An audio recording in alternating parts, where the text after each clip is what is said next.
Hey, I'm Heather. I'm the first openly gay Miss Nevada, and in my introductory video on this account, I had a commenter ask me, if we're including trans women and gender nonconforming individuals into the conversation about women's rights, doesn't that actually dilute the conversation around women's issues?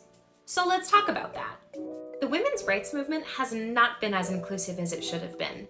When we think about the first wave of feminism and suffragettes, we think about women like Elizabeth Cady Stanton and Susan B. Anthony, who were fighting for women's votes, right? But they were only fighting for votes for white women.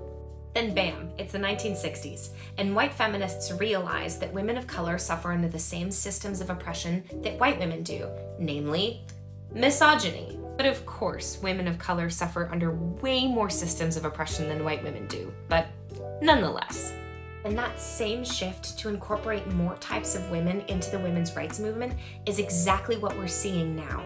The fourth wave of feminism that we're currently in has made us realize that transgender women and gender nonconforming individuals who suffer from misogyny are in the same boat that we are, so they should be included in our movement.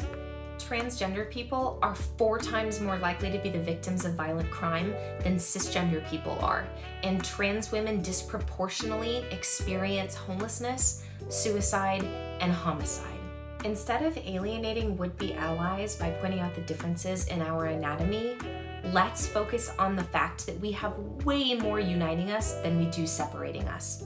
It's about time that we started recognizing trans women as our sisters in this fight, because I think we can all agree, misogyny stinks.